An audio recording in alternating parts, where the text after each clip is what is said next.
Bonjour à tous, c'est le survivaliste français à l'appareil, j'espère que vous allez bien.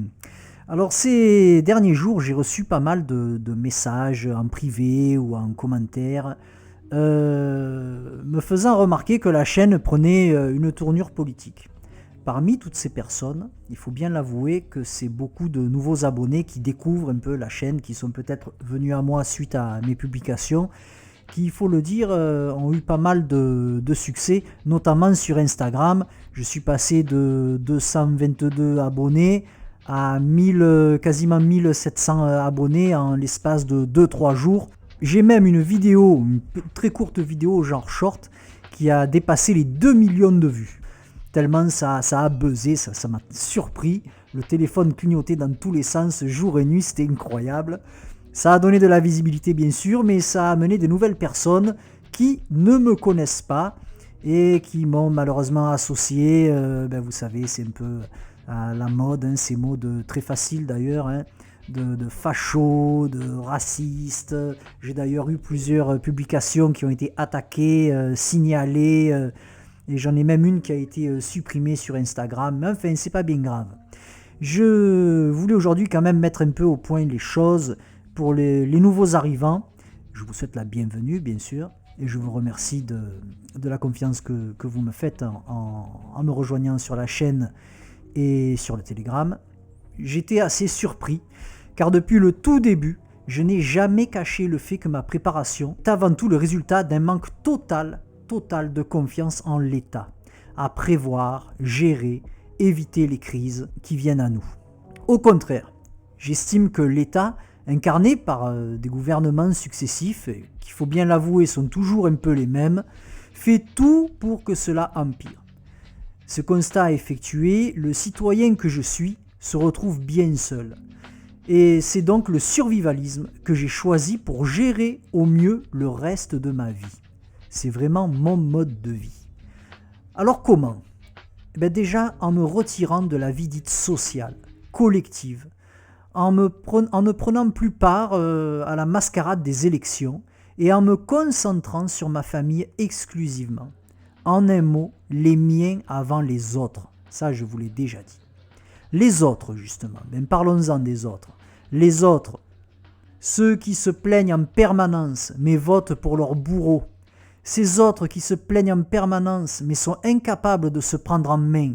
Ces autres qui passent leur temps sur leur portable ou sur Internet en occultant le monde qui les entoure, leurs enfants, leurs conjoints, leurs propres parents. Je me refuse de faire un avec ces autres.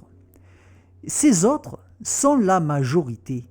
C'est eux qui nous plongent la tête sous l'eau. Ce sont ces autres qui votent majoritairement pour des élites corrompues et affairistes. L'enfer, c'est les autres, disait Sartre. Alors, vous me direz, et ce à juste titre, mais alors qu'est-ce que tu fais sur Internet ? Eh bien, je vais vous citer le sociologue Gabriel Tarde, qui disait « C'est en parlant que les idées s'échangent et se transforment, que les préférences s'affirment et que les esprits s'entrevisitent et s'entrepénètrent. » Voilà qui résume assez bien le sens de ma démarche. J'ai d'ailleurs fait de très belles rencontres depuis que j'ai commencé à faire des vidéos et à me mettre un petit peu sur l'internet.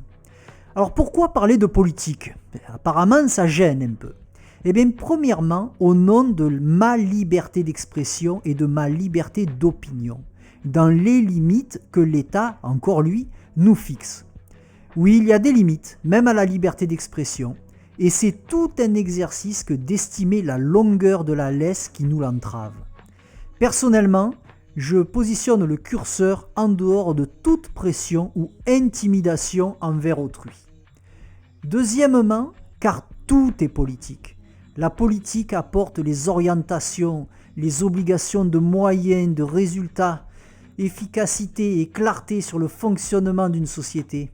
Et quand je dis obligation de résultats, ce serait dans un monde idéal. La politique porte sur les actions, l'équilibre, le développement interne-externe de la société, ses rapports à d'autres ensembles. Et la politique, c'est tout principalement ce qui a trait au collectif, à une somme d'individualité et ou de multiplicité. Aristote définit la politique comme suit. La politique, c'est la plus haute de toutes les disciplines. Elle est la science souveraine envers toutes, car elle est capable de nous diriger dans la connaissance du souverain, la fin en vue de laquelle s'exercent toutes nos activités. » Fin de citation. Alors oui, tout est politique, et le nier est lâcheté et idiotie. Est-ce une bonne idée de parler de politique sur YouTube comme je le fais? Le sujet crée la discorde, déjà en famille, au travail, entre amis et même au bar tabac. Dans le YouTube game, aïe aïe aïe, c'est trop risqué. Perte d'abonnés, démonétisation des vidéos, blacklisting, shadowban de la chaîne expliquent ce manque de courage. Et une fois n'est pas coutume, je vais citer un extrait du discours de la jeunesse de Jean Jaurès. Le courage, c'est de chercher la vérité et de la dire, de ne pas subir la loi du mensonge triomphant qui passe, et de ne pas faire écho de notre âme, de notre bouche et de nos mains aux applaudissements imbéciles et aux huées fanatiques. Fin de citation. Alors, pour retrouver du sens et une relative confiance en nos politiques, il suffirait que nos dirigeants n'aient pas pour préoccupation première de rester au pouvoir et de se faire réélire, et que chacun d'entre nous comprenne que ce qui est juste n'est pas nécessairement politiquement correct, qu'il gouverne dans l'intérêt du peuple et non contre lui. Mais là, on a les politiques que l'on mérite. Alors, sur YouTube, comprenez bien que je n'attaque personne, mais je vous donne un petit peu l'analyse que j'ai faite. J'ai identifié plusieurs profils. Ceux qui ne s'adressent jamais à l'opinion, qui ne prennent aucun risque. Ceux qui suivent l'opinion pour la satisfaire, eux aussi ne prennent aucun risque.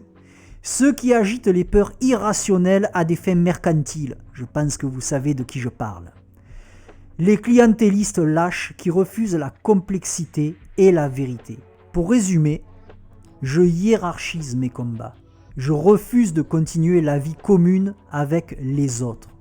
Ma démarche, elle est très simple. Elle consiste à juger des dangers potentiels que j'identifie et à les affronter le cas échéant. Je ne suis pas un militant, ni un activiste. J'observe, je constate et malheureusement, je déplore. Mais surtout, je me prépare. Voilà la petite mise au point que je voulais faire. Je pense que c'était important. Vous êtes nombreux à m'avoir découvert dernièrement et à ne pas me connaître. C'est bien dommage. Je vous incite à faire le tour de la chaîne et vous verrez que mon profil a de multiples facettes. Sur ce, je vous souhaite de très bonnes vacances à tous, du moins à ceux qui ont la chance de pouvoir en profiter. Moi, ça y est, les vacances elles commencent aujourd'hui. Donc, je vous dis à très bientôt. Prenez soin de vous. Ciao.